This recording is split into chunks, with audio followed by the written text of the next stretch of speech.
What's up, guys? Thanks so much for clicking on the video. My name is Leah, and let's recap and review Married to Medicine. This is season 10, episode 3, and baby,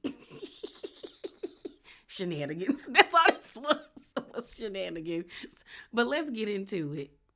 All right, y'all. So before we get into it, we gonna get a little spicy. I just have one spicy topic to talk about, and also I have a question to pose to you guys.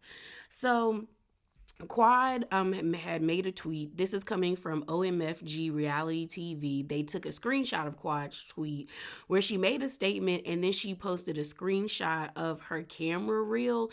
And I guess the screenshot was supposed to be I think she meant to post a video, the video of Sweet Tea pretty much saying that Quad had a few things right about Gregory being controlling. But this is the statement that she posted. She said, "What's in the dark will come to light. I tried to tell the people we often in society look at a person's title and assume that makes them perfect or of good character.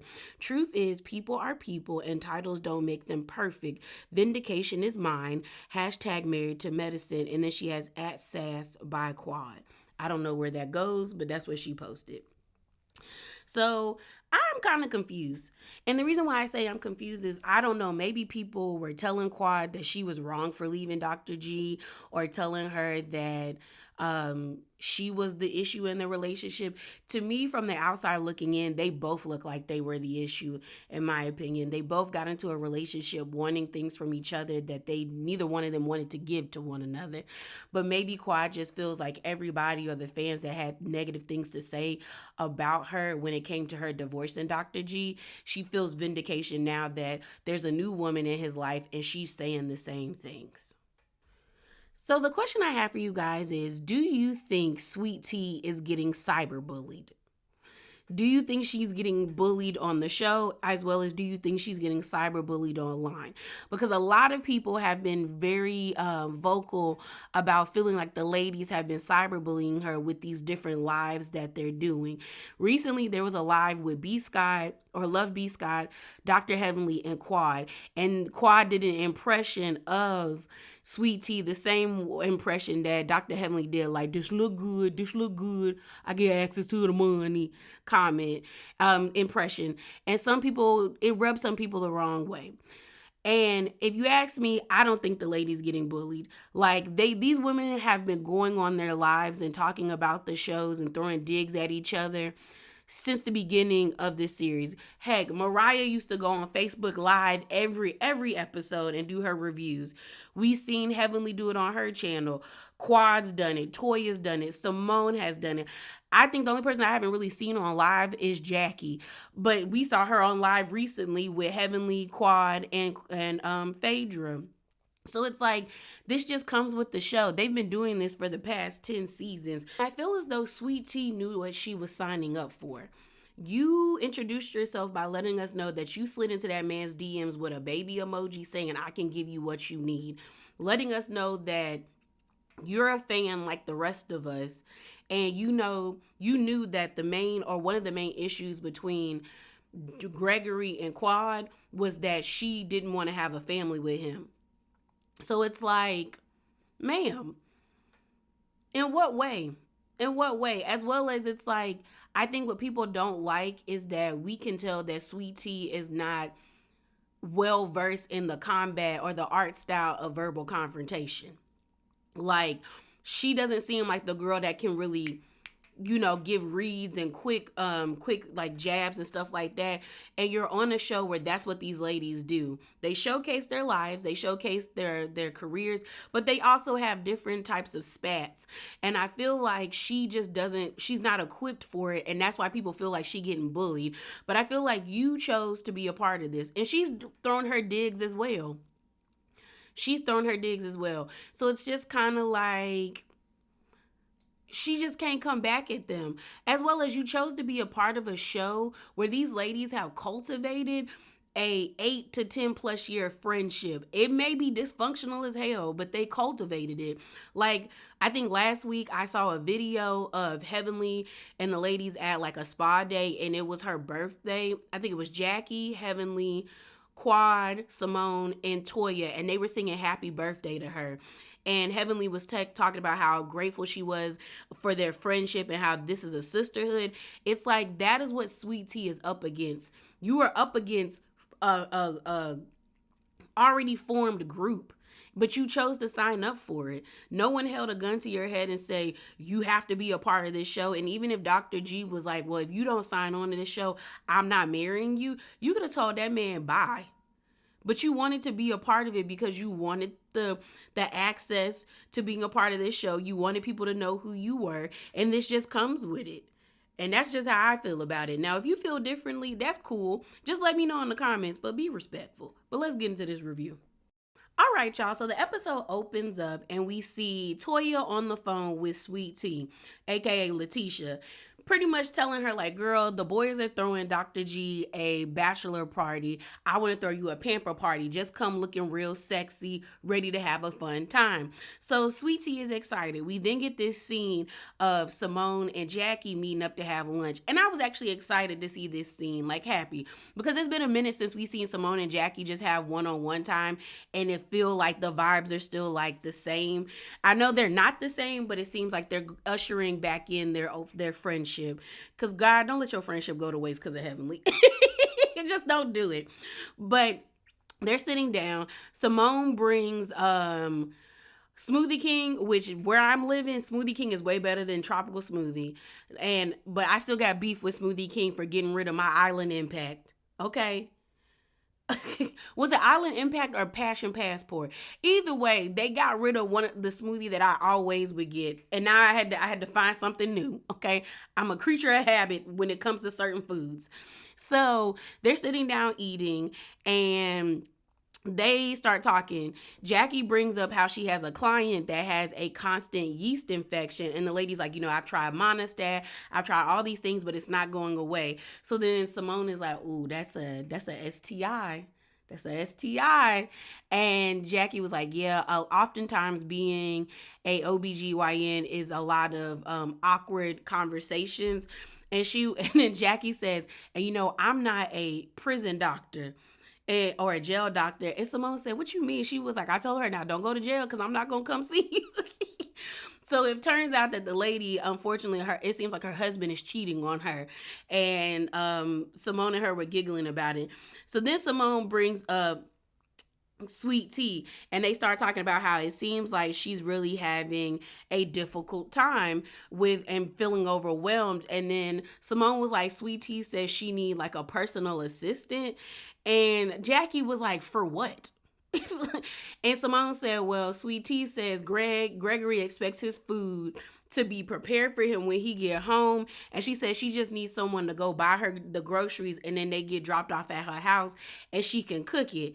And Jackie is like, everything is online, like, because then Simone lets her know that Sweet Tea is also complaining about her wedding, and Dr. Jackie's like, girl, you can do all of this stuff online. I'm confused.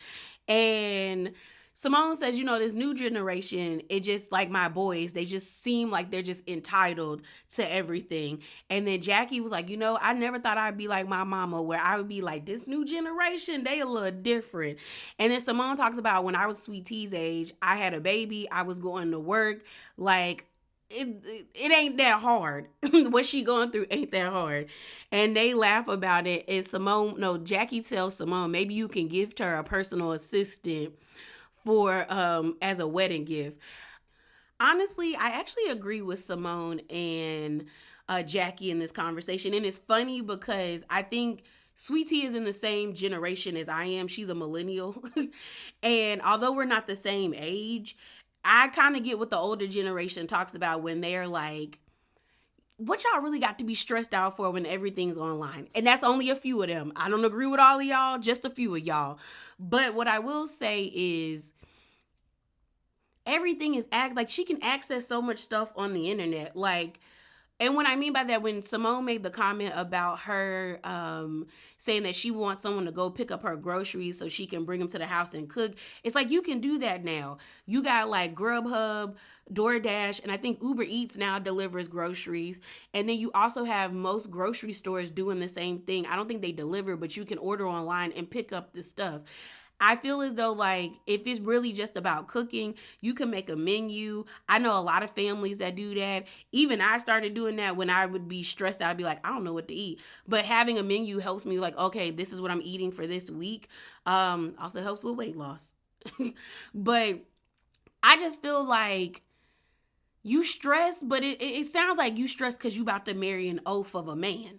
Like, because once the wedding is gone, what do you really have to be stressed out about? Y'all don't have kids, you have a dog, but dogs be tripping, so that's understandable.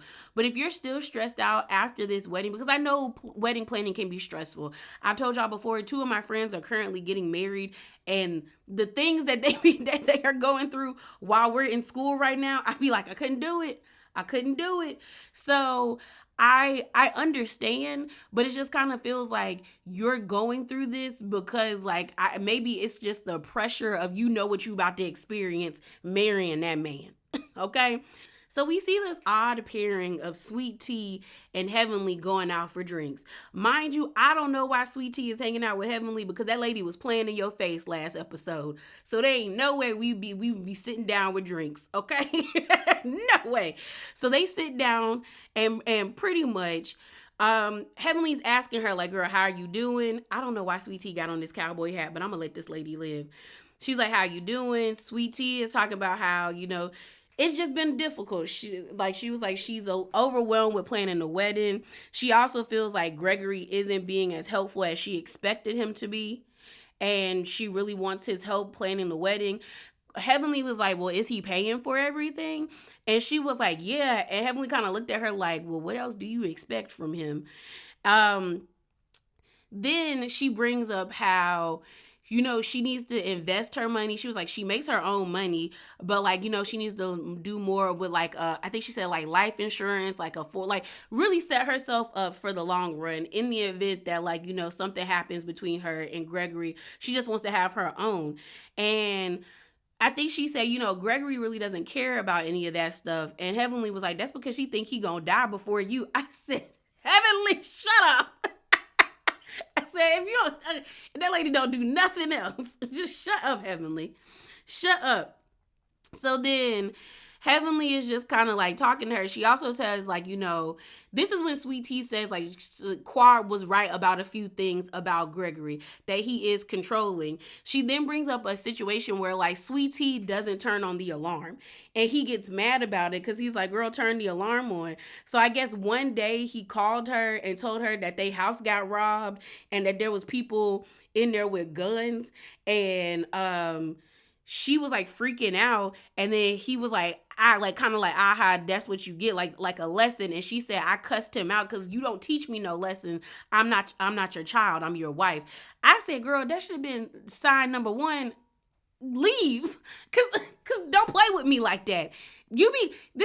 She letting Heavenly play in her face, and she letting Greg play in her face, and then she gonna let the ladies at the end play in her face some more. This lady just be letting people play in her face, because there's no way you're gonna orchestrate like a robbery or make me freak out or cause me to have anxiety that our house just got ransacked because you're mad that I don't turn on the alarm system.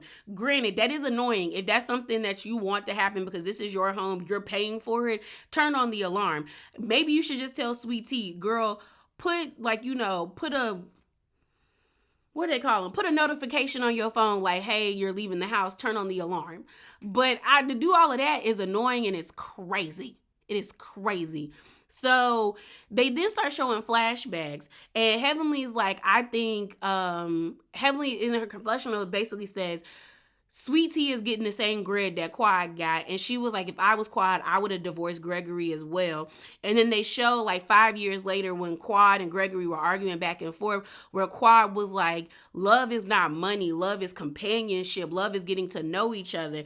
And you can tell that Gregory is the type of man to lead with his wallet, because even when he was arguing with Quad, he was like, I've been taking care of you since the day I met you. I've been doing, and it's like, yes, there's different forms of love, but monetary love is not the only type of love. If someone is expressing to you, I want compassion, I want kindness, I want to spend time with you, and you're like, well, I give you money, then that shows to them that you don't really care. But this was the scene in that I was talking about in the spicy corner where Quad posted that I got vindicated because I told y'all that man was controlling. And Sweet Tea pretty much said, like, Quad has some things right. He is kind of controlling and we working on that. And then Heavenly was like, my mom told me that, you gotta work with a man or something like that to that effect. And she was like, are you sure you ready to get married? And Sweet Tea was like, yeah, like, I think once we get married, things are gonna work out. Anytime anybody says that, they end up in a divorce. So I don't know why she said that. She like foreshadowing my ma'am. So the next scene we see is Simone and Cecil and their two boys going out to dinner. It's crazy. Like I always say this, it's crazy seeing like the reality kids grow up. Cause it's like, wow, like we really watched you grow up. But we know the youngest one is at community college and he plays basketball. He's trying to become a lawyer. The oldest one is he's 24. The youngest one's 20. The oldest one is 24. He was going to Howard. I think he had some bouts with depression, and then he transferred to Georgia State. He took a year off, and now he's back at Georgia State trying to get a film degree.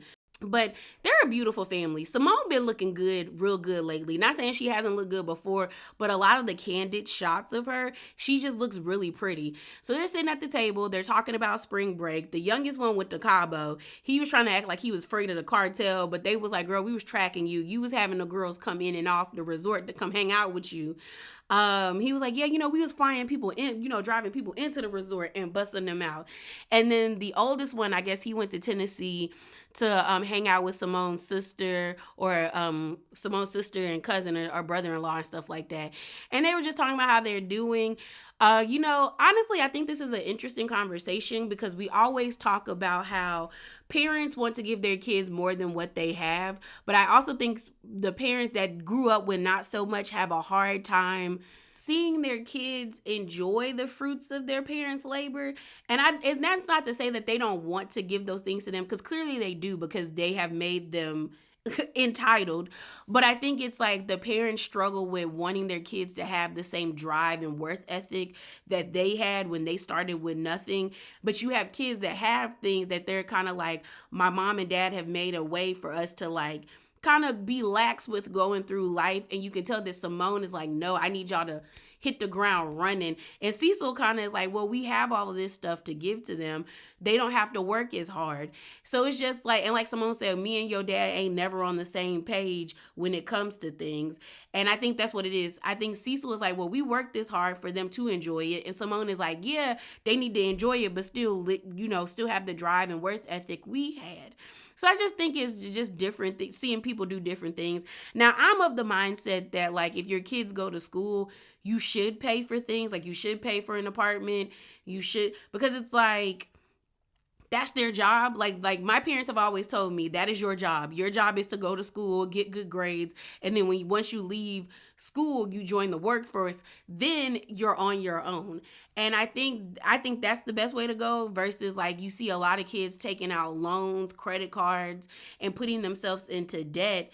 And it's like, it doesn't have to be that way, especially if you have parents that are able to help you out. But I do understand Simone looking at them like, this is not an ATM. You're not going to just be taking money out and you don't pour back into me. You know what I mean?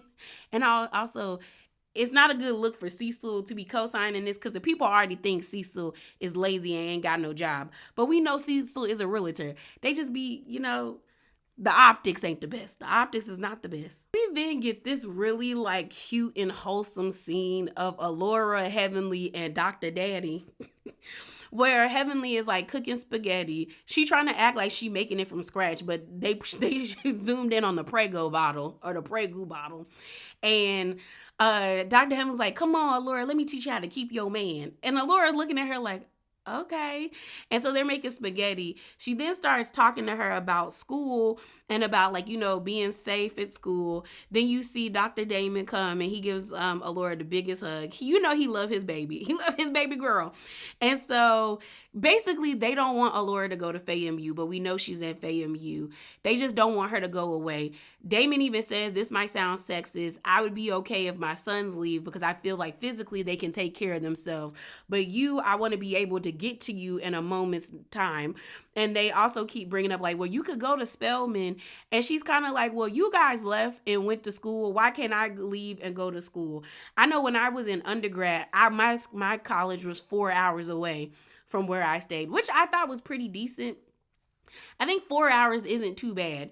I know my first roommate in college, she struggled because she was from Chicago, and I think it was from North Carolina to Chicago. I think it was like a 13 or 14 or it might be longer than that. But like she also was afraid to fly on planes. And like, so she would always take the Greyhound home, which I was like, girl, if you don't go to Charlotte and get on a plane. But she ended up transferring back home after like the first year because she was too homesick. Because all of her family was in Chicago and it was just a lot for her. So I get them being like, we don't really want you to go far, but they gotta let Alora spread her wings. Like the way she was looking at them, like, y'all left, why can't I leave?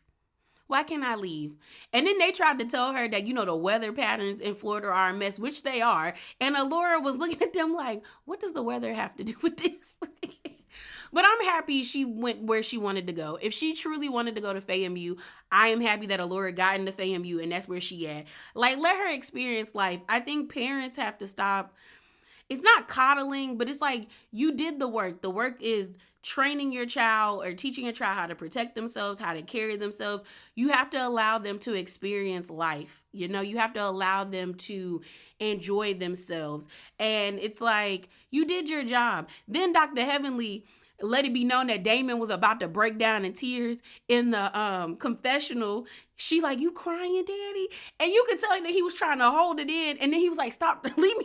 I know he wanted to tell Heavenly, leave her alone. I know he wanted to be like, Heavenly, leave me alone.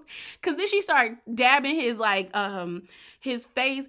And I was like, is he really crying? But then I looked at his eyes. His eyes did look a little watery. And I was like, aw. Like, I remember when my dad dropped me off to college, my sister and my mom was like, he cried for a good like 10 to 15 minutes as they were driving away. And he was just like, I just left my baby down. He was not happy. So I understand, especially if you have a good relationship with your parents. Going to college is like a bittersweet thing for a lot of parents. It's like, I'm proud of you. I'm happy that you're making this transition, but it's also, damn, you're not in the house anymore, and I'm not going to be able to see you the way I want to all the time. But I thought it was such a cute and sweet scene, though. So we then get another wholesome scene of Eugene out with the boys. They're buying sneakers for school and he's asking them questions. He talks about how important it is for him to grow with his kids and how he wants to have these special moments with them or spend family time with them. And he talks about how his dad was a military police officer. He was like, he was very strict, but like, I remember the good times that we had. Like, we went to go see Coming to America. We would go fishing. He would take us to museums. Like, those times really meant a lot to me. So I want to have those times with my kids. And I thought it was funny when I think it's Avery, who's the youngest, who's like 11. His lips were chapped, and Eugene gonna lick his. Oh, I hate when my mama do it too. Go lick his thumb and like wipe his chapped lip. That little boy was like, "What? Stop!" It was so cute, and he was like, "Ugh," and I was like, "My mom does it too," and I'm like, "Stop it." But then he sits down with them. He asks both of the boys like how they felt about like the birds and the bees or the sex talk conversation that they had, and they felt okay about it. He also said like, is there anything you would like to ask me that you don't feel like comfortable asking your mom about? And the youngest one is like, what's a period? Eugene said, oh, that's something you probably should ask your mama. But then he explains, like, it is the shedding of your uterine, the lining of your uterus. And they was like, what? And the oldest one is like, so they skin falling off? And he was like, no, they're just bleeding. So then the other one was like, what's so does a tampon soak up the blood? And the oldest one is like, yeah, that's what it do. And Eugene said, yeah, that's what it does. But I was just like, this is cute. Like, for me, Married to Medicine always makes me laugh. The kids make me laugh. The ladies make me laugh. Even the husbands make me laugh. Like, this show just makes me laugh. Because he was like, what's a period? And Eugene was like, why would you ask me that? But I'm happy that Eugene is taking an interest in his kids. I'm also happy that he wants to grow with them. Like, he was like, I'm glad our family unit or our son-father bond is growing. And that's what's important. We then see Cecil and Simone at the house, and pretty much they getting ready for the pamper party for the ladies and the bachelor party for the men. Cecil talking about, we gonna take the Sprinter to a yoga spot, and Simone is like, really, Cecil? But Cecil was like, look, after what happened 3 years ago when we was in Mexico with the Mexican strippers, I'm just trying to, I'm not trying to have that. I'm not trying to have none of that. So they're fixing up the hotel room for the pamper party. They had a nice assortment of men, you know what I'm saying?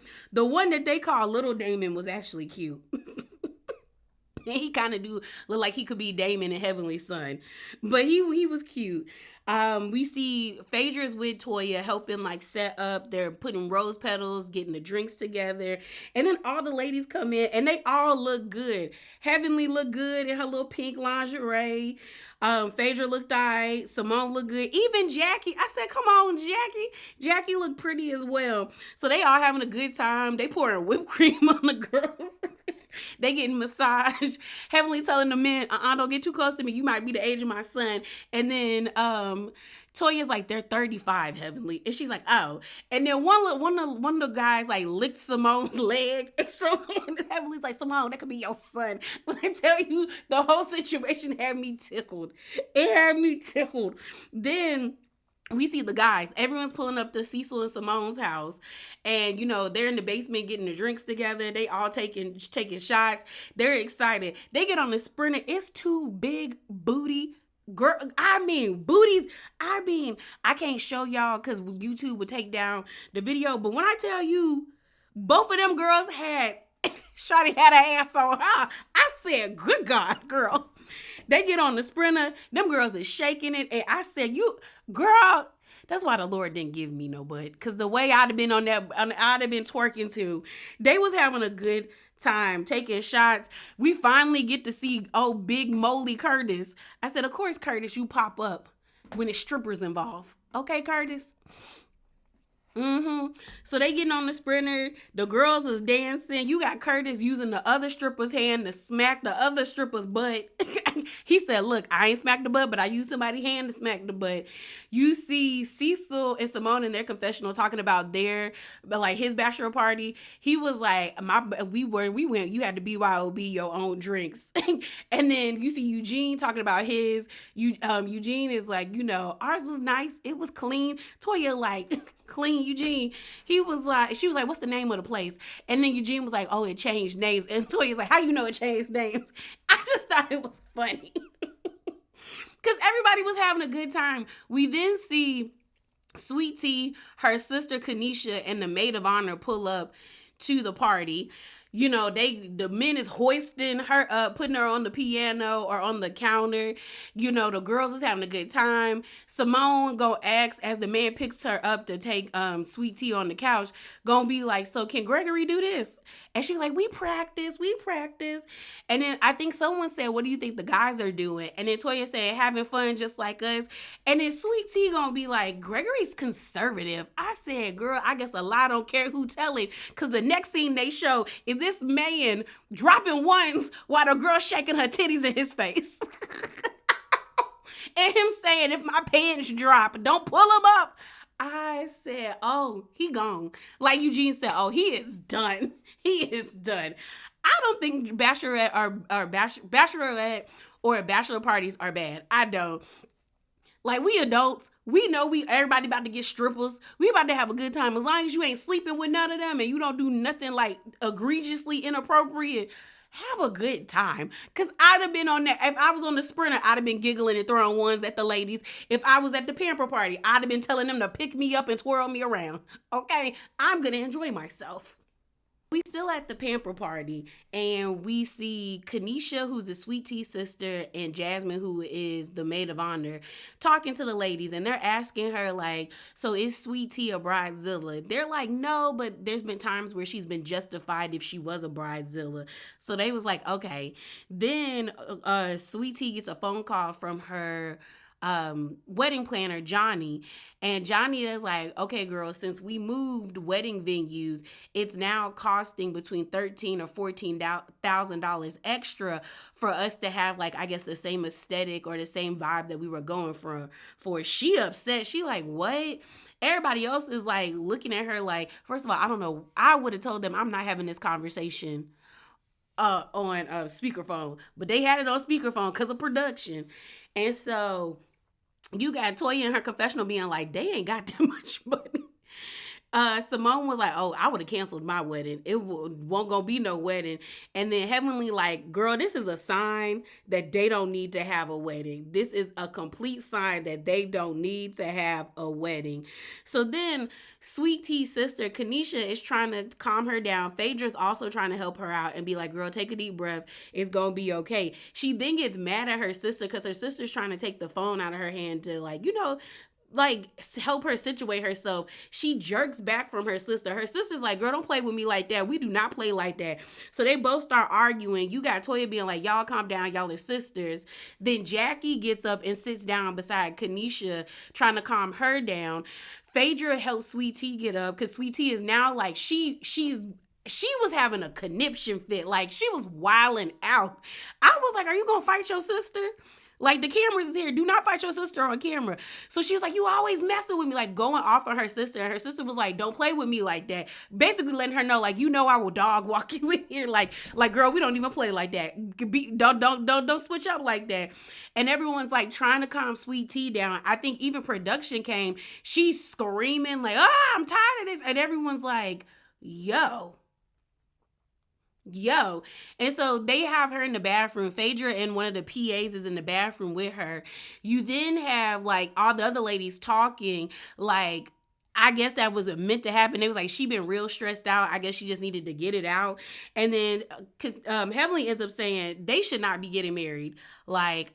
She says that man is controlling. You see the way she acting. Like, they don't need to get married. So then Simone is like, did she specifically say like that, like, he is controlling? They do the flashback, and he didn't Sweet Tea didn't specifically say that Gregory is controlling, but she basically said it. She said, like, he has some controlling tendencies. And then Simone is kind of like, that's messed up to bring this up 2 days before the wedding. And also, y'all not friends like that for her to be talking. You got the maid of honor looking at Heavenly like, but then again, I was like, girl, you as the maid of honor should have checked Heavenly. I would have checked her if that was my friend. So they got Sweet Tea in the bathroom. She having a meltdown. We then see a scene of her and her sister talking, and she's like apologizing to her sister, saying she didn't mean to get that way. She's just overwhelmed and stressed out. We find out that the party bus that the men were on were going to the strip club. When I tell you they was having too much fun at that strip club. You got Curtis getting a lap dance. He told Jackie he wouldn't touch nobody. He slightly touched that lady. At first, he was like, girl, I told my wife I bring back all my money. I said, Curtis, you should have been like Dr. Damon. Don't touch nobody when the cameras is around, because you know they're going to put the cameras down. You then got Gregory inviting one of the strippers to the wedding, and Eugene was like, you can't do that. Cecil was like, yeah, no, you can't do that. And he was like, it's my wedding. I think the girl's name is Tequila. He was like, ooh, I do like margaritas. I said, that man is drunk as hell right now. I was so tickled. Like, he was in there. He's like, I do like tequila. They was having a good time. That's what I want to see. When they say they going out to have fun, go out to have fun. So We then see Phaedra is texting Quad. I think she was like, Quad is like, oh, I'm outside. Phaedra is, I'll be right there. Production thought they was being like, I guess, secretive by not putting the name. Girl, we knew it was Quad. So next thing you know, Quad comes in, walks around the corner, and everybody is like, girl, what? Why is she here? Everyone was like, why is she here? You got Jackie's eyes big, Heavenly's giggling and jumping up to go hug Quad. You got Simone's mouth is open. Like, what? Then, I think Allison was just looking around like, my God, what is going on? And then Phaedra's whole reason for bringing Quad was like, well, we all been wondering where she at, and I feel like this is the right time. Toya's pissed. Toya's like, no. She was like, all of y'all being fake right now. Y'all playing in this girl's face. Sweet Tea is trying to play it off like she not bothered, but clearly she's bothered. She tells Quad to sit beside her. They shake hands. They start talking, and Toya's like, no, you're being fake. She was like, Sweet Tea, you told us last time you didn't even want us to utter Quad's name. Then she's like telling Simone, because Simone is like, well, we have been wondering where Quad has been. And Toya's like, no, y'all haven't. Toya was so irritated. She was more irritated than Sweet Tea, because Toya was like, y'all playing in this girl's face, and this is not normal. This is not normal, because even Jackie said in her confessional, like, in what world does the ex-wife come to the new wife's bachelorette party? What is this? So, Toya and Quad kind of get into it a little bit, and they do the flashback scenes of like why they have beef this season, and it's because of Quad saying that Toya set Anila's house up, also saying that she been sleeping around with somebody in the neighborhood, and Toya saying that supposedly Quad slept with a contractor. Either way, they got beef. And so then Toya was like, you know what? You need to leave.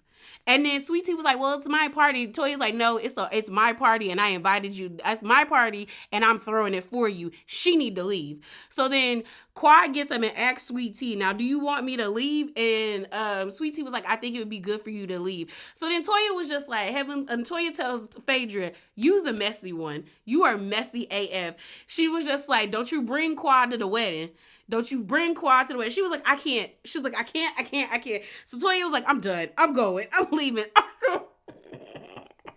Shenanigans. When I tell you, I giggled throughout this whole entire this was a top tier episode. There were light moments. We had really good moments with all the kids, like Simone dealing with her frustration with her older boys and like going through the growing pains of parenting older kids.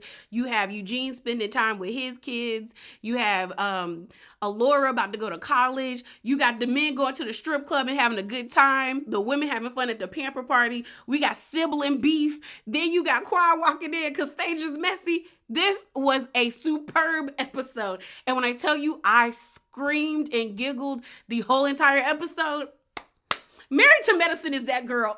Married to Medicine is that girl.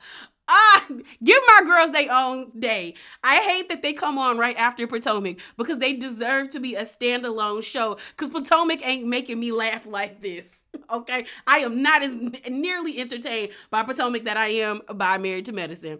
But yeah, y'all, that is it. That is all. Remember to be bravely authentic and hop down in them comments below. Deuces.